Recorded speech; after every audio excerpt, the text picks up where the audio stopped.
मित्रों, आप सभी का स्वागत है आपके YouTube channel GR study app में। दोस्तों, पिछली कक्षाओं में हमने राजस्थान के इतिहास में प्राचीन सभ्यता हमारी चल रही थी, जिसमें प्राचीन सभ्यता में कालीबंगा सभ्यता हो गई थी, गणेश सभ्यता हो गई। आज हम उसी क्रम में आगे बढ़ते हुए नई सभ्यता की ओर बढ़ते हैं।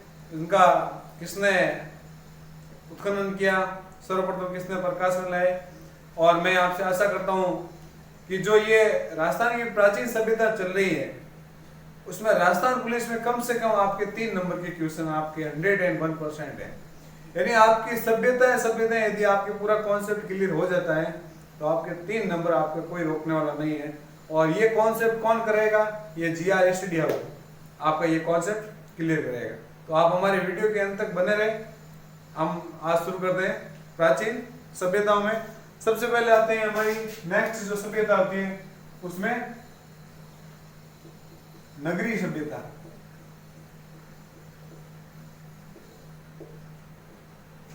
नगरीय सभ्यता कहां पर है? चित्तौड़गढ़ जिले में। कहां पर है? चित्तौड़गढ़ जिले में। किस नदी के किनारे है? सॉरी, इसका उत्खनन कौन करता है? समय होता है 1904 में उत्खनन। आपको नगरीय सभ्यता में दो या तीन चीजें पूछ जाएगी कि ये कहां पर है, स्थान बताना है, और ये इसका उत्खनन कब हुआ है और किस नदी के किनारे है। तो ये बेड़च नदी के किनारे। इसका पुराना नाम माध्यमिका। ये जो सभ्यता है बेड़च नदी के किनारे स्थित है तथा इसका जो प्राचीन नाम है नगरी या मध्यमिका, जो किसकी राजधानी है? नगरी, सीवी जनपद की राजधानी। पूछ लिया जाएगा कि सीवी जनपद की राजधानी कौन सी सभ्यता थी, तो वो है नगरी सभ्यता। 1904 में इसका उत्खनन होता है। तो उत्खनन कौन करता है? सर्वप्रथम DR भंडारकर।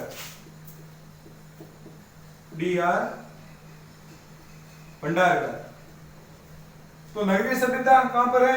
नगरी चित्तौड़गढ़ में। किस नदी के किनारे? बेड़च नदी के किनारे। इसका जो प्राचीन नाम है, प्राचीन नाम ये मध्यमिका या नगरी। और इससे ये जो मध्यमिका ये किसकी राजधानी थी? सीवी जनपद की राजधानी। यहां से प्राप्त सिक्कों पर मध्यमिका सीवी जनपद का लेख उत्खनन है। यहां से प्राप्त सिक्कों पर मध्यमिका जनपद का लेख या शिव जनपद का लेख उत्खनन है। शिवी जनपद का लेख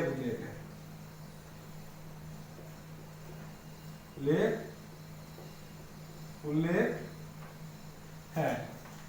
तो आपको इस नगरीय सभ्यता में जो इंपोर्टेंट चीजें हैं वो आपको राजस्थान कांस्टेबल की दृष्टि से और पटवार की दृष्टि से आपको इसी में से ही पूछा जाएगा। यदि नगरीय सभ्यता में से कोई क्वेश्चन बनता है तो बनता है कि इसका पुराना नाम क्या है, अभी किस स्थान पर है, इसकी खोज कब हुई थी और इसका उत्खनन किसने किया था।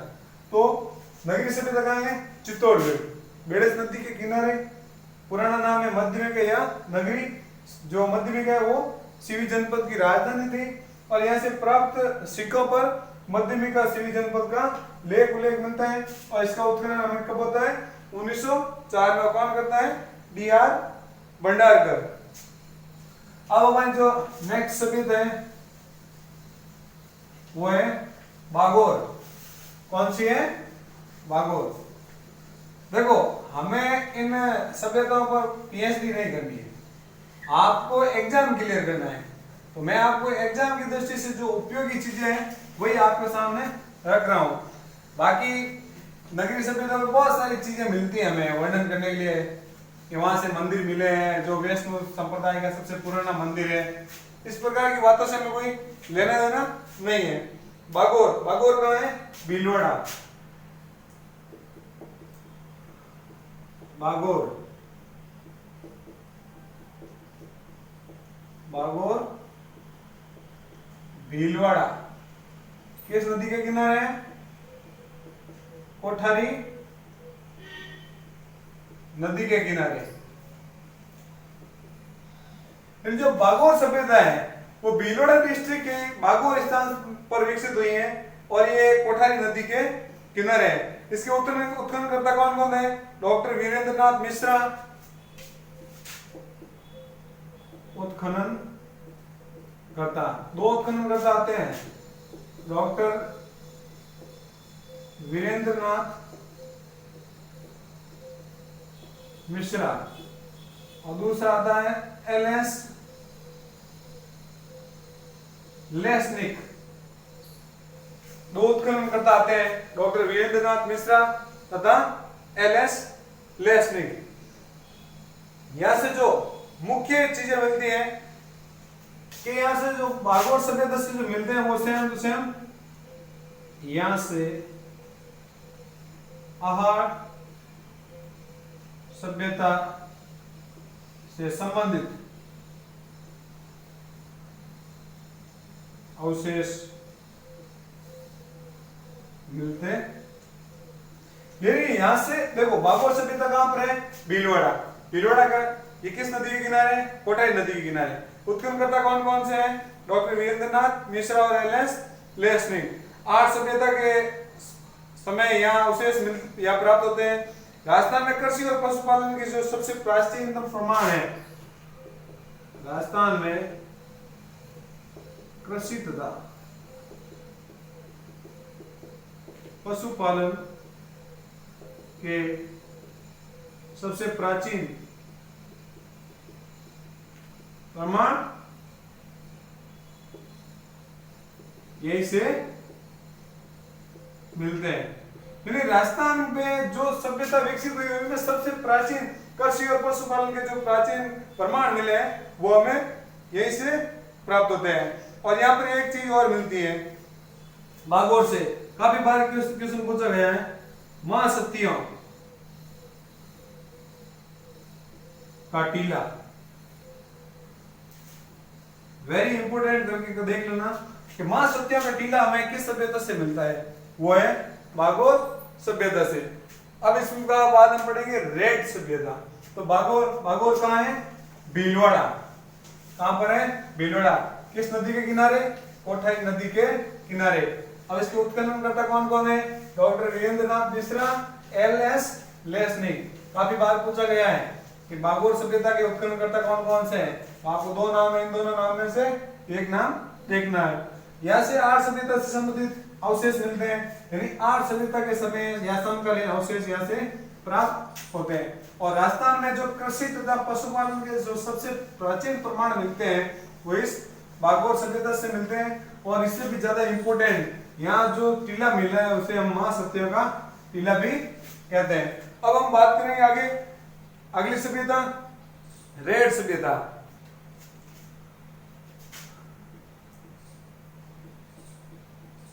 रेड सभ्यता कहां है? टोंक, डील नदी के किनारे।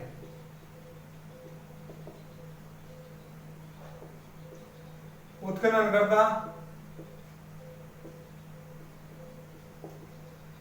दयाराम सानी। यानी रेड सभ्यता जो कहां पर है? टोंक में है, ठीक है। और डील नदी के किनारे उत्खननकर्ता दयाराम सानी और केदारनाथ पुरी। केदारनाथ पुरी यानी उत्खननकर्ता हमें दो नाम दिए गए हैं।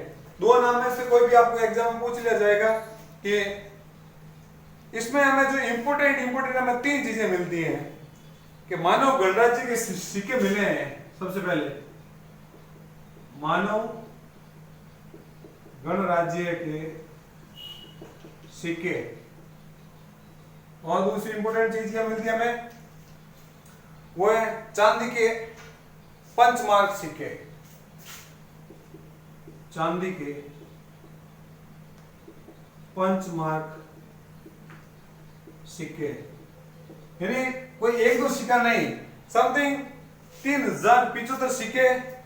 ठीक है, कितने सिक्के मिले हैं, समथिंग 3075 सिक्के, सबसे ज्यादा सिक्के यहीं से प्राप्त होते हैं। तीसरा है लोह अवशेष, यानी इस संस्कृति से, यानी रेड संस्कृति है, कहां पे है, टोंक में। किस नदी के किनारे है, नील नदी के किनारे। और इसका जो उत्खनन करता है वो है दयाराम साहनी, और दूसरा कौन है, केदारनाथ पुरी। फिर इस संस्कृति में जो हमें मुख्य रूप से कौन कौन चीजें मिलती हैं, एक तो मानव गणराज्य के सिक्के मिलते हैं, फिर चांदी के पंचमार्क के सिक्के जो 3075। आपको पूछ लिया जाएगा कि रेड सभ्यता में जो चांदी के पंचमार्क सिक्के मिले हैं वो कुल कितनी संख्या है, 3075, जो एनसीईआरटी में दे रखी है। फिर आता है तीसरा लोहे के अवशेष। फिर इसमें और भी बहुत सारी चीजें मिलती हैं, जिसमें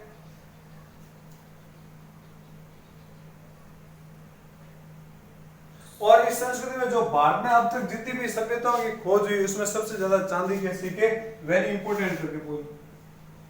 भारत में अब तक की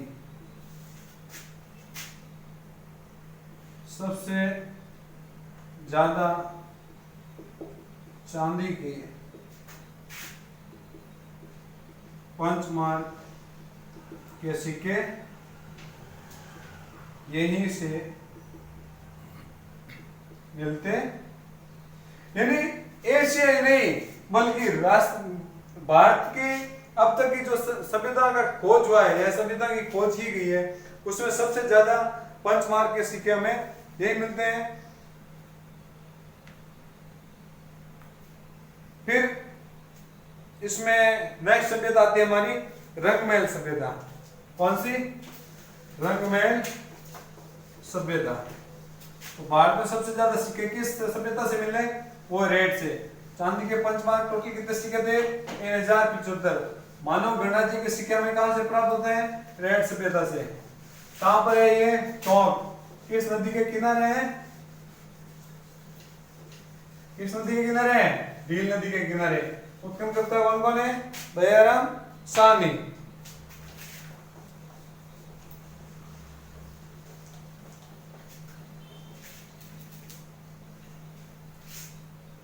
आगे बढ़ेंगे हम, कौन सी है, रंगमहल सभ्यता।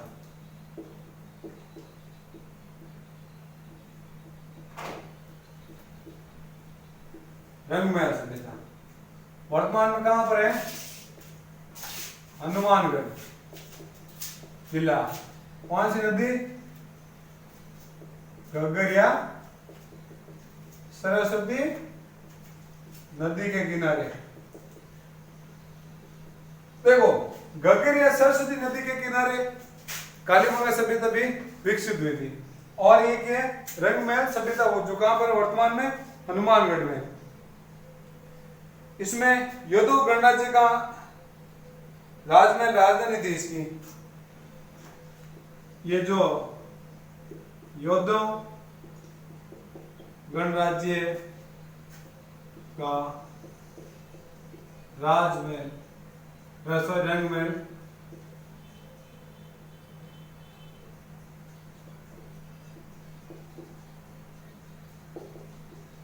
राजधानी थी। यानी एक गणराज्य था योद्धो, उनका ये जो रंगमहल है ये उस समय की राजधानी थी। मण मूर्तियां गांधार शैली की छाप में यहां से मण मूर्तियां मिली हैं। मण मूर्तियां गांधार शैली की छाप में। कुछ चांदी के सिक्के भी मिलते हैं, सिक्के भी मिलते हैं। यानी योधो गणराज्य का जो रंगमहल थी वो उस समय की राजधानी थी। और यहां से मण मूर्तियां मिली है वो गांधार शैली की छाप थी। और कुछ पंचमार्ग के सिक्के भी हमारे सामने आते हैं। इनका जो मुख्य भोजन था वो था चावल, और उत्खनन करता है डॉक्टर हंड्रिड, उत्खनन करता है डॉक्टर हंड्रिड, और मुख्य भोजन था इनका वो था चावल।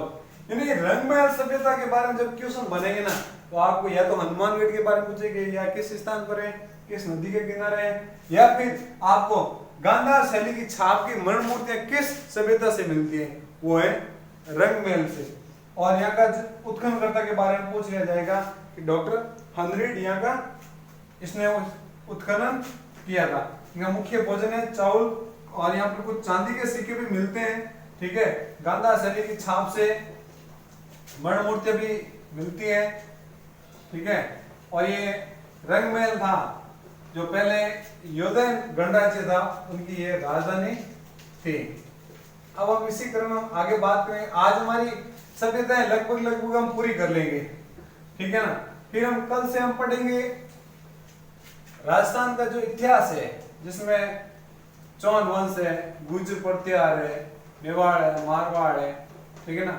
उन सब के इतिहास के बारे में हम विस्तारपूर्वक वर्णन करेंगे, और इतिहास को इतने शानदार तरीके से पढ़ेंगे कि आप एक मिनट भी बोर नहीं हो सकते, क्योंकि इतिहास की कुछ कहानियां हमारे सामने ऐसे प्रस्तुत होंगी जिसको पढ़ने में हमें कुछ मजा, या हमारी जो अंदर की जो फीलिंग है बहुत ही शानदार तरीके से होगी। तो अब हम नेक्स्ट संस्कृति कौन सी है जिसमें आती है पीलीबंगा।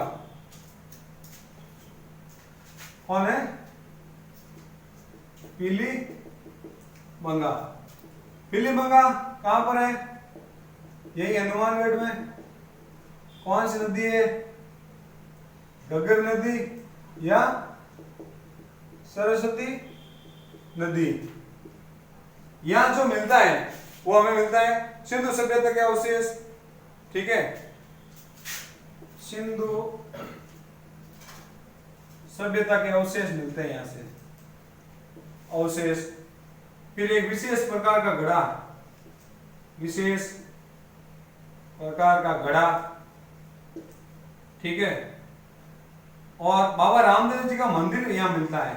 देखो उस समय बाबा रामदेव का मंदिर के अवशेष। पीलीबंगा कहाँ है? हनुमानगढ़। देखो कालीबंगा और पीलीबंगा दोनों में अलग है, ठीक है ना।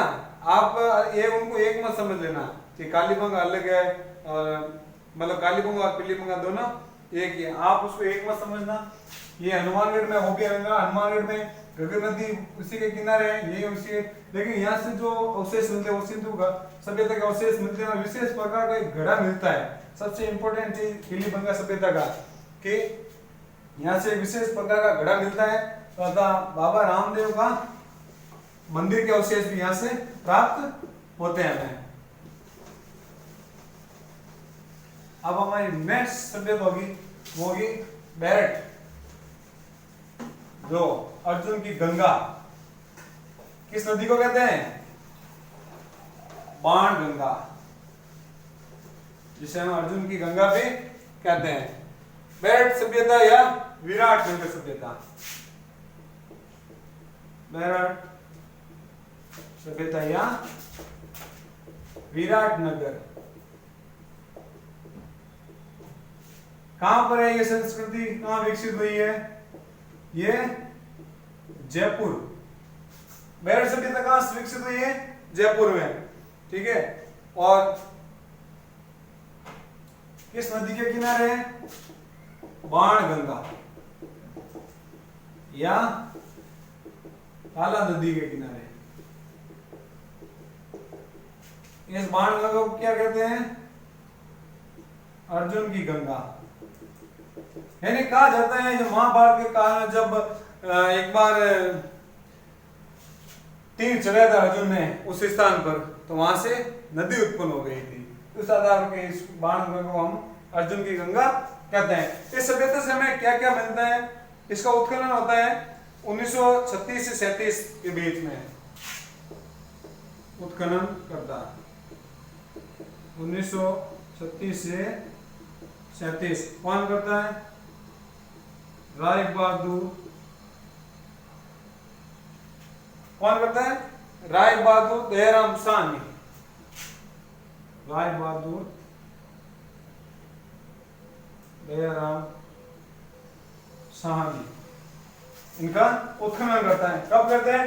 1936 से 37 के हिसाब। विराटनगर या जो बेरठ सिटी था वो कहां पर है?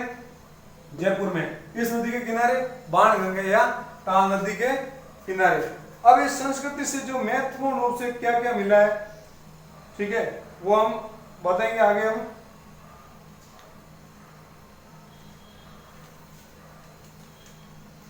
यहां जो एक पहाड़ी है, बीजक की पहाड़ी, उसे गौतम बुद्ध की हड्डियां मिलती हैं। यानी ये जो सभ्यता है, ये ऐसे ये पहाड़ी है, ये बीजक की पहाड़ी है, बीजक की पहाड़ी। यहां से क्या मिलता है? गौतम बुद्ध की हड्डियां के अवशेष।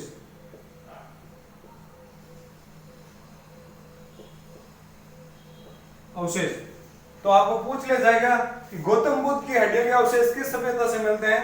वो है बेरठ सभ्यता से। अब हमारी नेक्स्ट सभ्यता आती है बालाथला।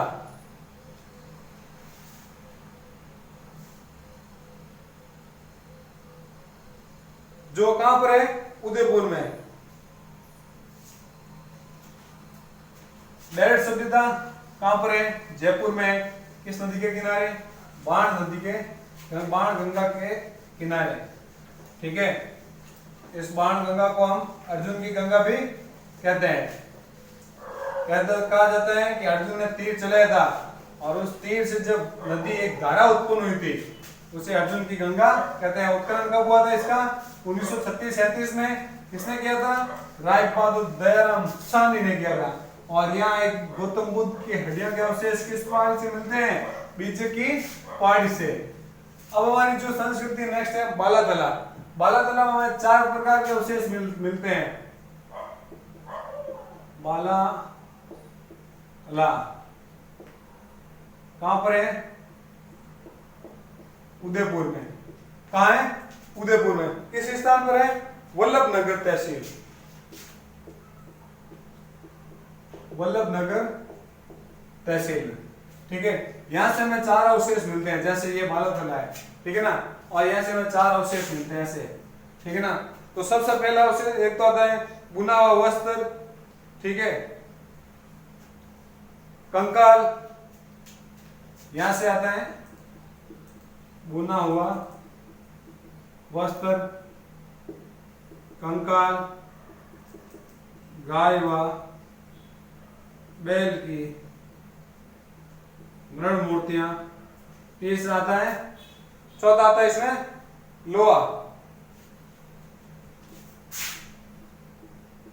बारिशा पूर्व के आसपास। यानी बालातला वल्लभनगर तहसील में है और कहां पर है? उदयपुर में। यहां से हमें 4 अवशेष मिलता है, ठीक है। और इसमें जो ये कंकाल मिलता है, ये कंकाल, ठीक है ना, भारत का सबसे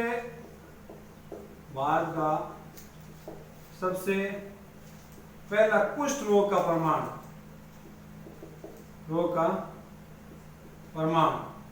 इसलिए जो कंकाल मिलता है हमें, कंकाल में क्या होता है? भारत का जो सबसे पहला कुष्ठ रोग का प्रमाण हमें मिलता है वो इस बालाथला सभ्यता से मिलता है। कहां पर है? उदयपुर में। तो उदयपुर में किस जगह पर? वल्लभनगर तहसील में। और यहाँ से 4 चीजें मिलती है। एक तो बुना हुआ वस्त्र मिलता है, ठीक है ना, दूसरे लोहे के प्रमाण मिलते हैं, 12 ईसा पूर्व गाय तथा बैल की मृण मूर्तियां मिलती हैं, और एक कंकाल मिलता है। कंकाल जिसमें यह अवशेष या इस प्रकार का प्रमाण मिलता है कि जो भारत का सबसे पहला कुष्ठ रोगी है वो इस सभ्यता से किसी न किसी प्रकार से संबंध रखता था। अब हमारी नेक्स्ट सभ्यता है, नेक्स्ट और अंतिम सभ्यता आज की, जो है चौथी, वो भी हनुमानगढ़ जिले में, ठीक है।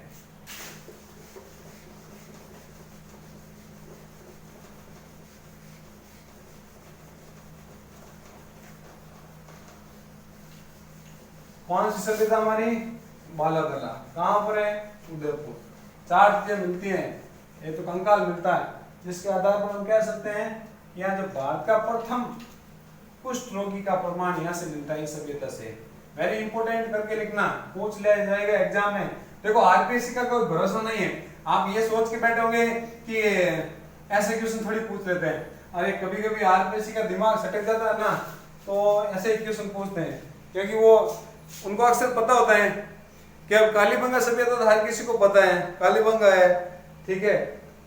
3-4 जो सभ्यता है जो प्रमुख रूप से प्रत्येक व्यक्ति उसको तैयार करते हैं, और किसी भी कोचिंग संस्थान में जाते हैं तो सबसे पहले उन सभ्यताओं पर ही विस्तार पूर्वक वर्णन कराते हैं। बाद की जो समस्या आती है, जो सभ्यता आती है, उनका सिर्फ नाम और स्थान बता के छोड़ दिया जाता है। लेकिन आरपीएससी जो बोर्ड एग्जाम करवाएगी वो ये चाहती है कि किस प्रकार से जो ये 17 लाख की भीड़ है इसको कम करके हमें ओनली फॉर 5,500 पुलिस कर्मचारी चाहिए। तो वो ऐसे उठपटांग क्वेश्चन करेंगे आपसे, ठीक है ना। तो आपको इस उठपटांग क्वेश्चन से डरना नहीं है, बिल्कुल उनको मुंह तोड़ जवाब देना है, वो भी हमारी ओमार शीट पे बोला करेंगे। ऐसे मुंह तोड़ जवाब नहीं देना है। आप 5-10 या 100 जने जाके वहां खड़े हो जाओगे तो फिर आपको आपके मतलब समस्या खड़ी हो सकती है। आपको मुंह तोड़ जवाब देना आपकी ओमार शीट में, ठीक है ना। अब नेक्स्ट सभ्यता है हमारी सौंधी। सौंधी कहाँ है? हनुमानगढ़। तो राजस्थान में सबसे ज्यादा जो सभ्यता विकसित हुई है वो हनुमानगढ़ जिले के आसपास हुई, क्योंकि वहां की जो नदी थी आज तो वो नदी लुप्त हो गई है, घग्गर नदी जिसे हम सरस्वती नदी भी कहते हैं, उसमें नदी के किनारे बहुत सारी सभ्यता विकसित हुई। इसलिए बार बार हनुमानगढ़ और इनमें जो नदी थी वो है घग्गर या सरस्वती। देखो जहां पानी होगा वहां पर मानव का अस्तित्व होगा, यदि पानी नहीं होगा तो वहां पर मानव का अस्तित्व हम कल्पना कर ही नहीं सकते। अब सौंधी में क्या क्या मुख्य इंपोर्टेंट चीजें हैं? हड़प्पाकालीन सभ्यता के अवशेष मिले हैं। हड़प्पाकालीन सभ्यता के अवशेष मिले हैं। इसकी खोज अमलानंद घोष ने की थी। खोज इसकी अमलानंद घोष करता है, कब करता है? 1953 में। सौंधी सभ्यता हनुमानगढ़ जिले, नदी घग्गर या सरस्वती, हड़प्पाकालीन सभ्यताओं के अवशेष मिलते हैं तथा इससे हम क्या कहते हैं? इस सभ्यता स्थल को कालीबंगा प्रथम का नाम दिया जाता है। इस सभ्यता को कालीबंगा प्रथम नाम दिया जाता है, यानी इस सभ्यता को हम कालीबंगा प्रथम के नाम से भी जान सकते हैं। तो आज हमारी जो लगभग सारी सभ्यताएं आई हैं वो यहाँ समाप्त कर रहे हैं, ठीक है ना। आप हमारे वीडियो के साथ बने रहे। आपको ये वीडियो पसंद आया है तो इसको ज्यादा से ज्यादा शेयर करना मत भूलो। शेयर करने में आपका कुछ जाता नहीं है, ठीक है ना। यदि आप जितना ज्यादा शेयर करोगे, जितना ज्यादा लोगों को बताओगे कि जीआर स्टडी एक ऐसा एजुकेशन हब है जहां पर आपको बिल्कुल कंटेंट शानदार तरीके से कंटेंट पेश कर रहे हैं, और मैं ये बता रहा हूं कि जो ये प्राचीन सभ्यता मैंने 2-3 क्लासों में करवाई है उससे आपको राजस्थान पुलिस में एक भी क्वेश्चन बाहर नहीं जाएगा, ठीक है। तो वीडियो आपको पसंद आए तो इसको लाइक जरूर करना, और कोई भी क्वेश्चन है आप हमें कमेंट में पूछ सकते हैं। हमारे टेलीग्राम चैनल का लिंक नीचे डिस्क्रिप्शन में दे रखा है, आप वहां से पूछ सकते हो और उससे जुड़ जाओ आप, क्योंकि वहां डेली टू डेली जो करंट अफेयर चल रहा है वहां से आपको डेली राजस्थान और इंडिया का करंट अफेयर मिलता रहेगा। साथ ही साथ आपको क्विज, जो आपका जो पर्सन मतलब एग्जाम की तैयारी करने का जो शानदार ऑफर देता है क्विज, जिससे आपको पता चल जाएगा कि हमारी तैयारी किस स्तर पर है। धन्यवाद, थैंक यू। सब्सक्राइबर कीजिए हमारे चैनल को, साथ ही बेल आइकन का बटन दबाएं ताकि आपको हमारे वीडियो सबसे पहले मिले।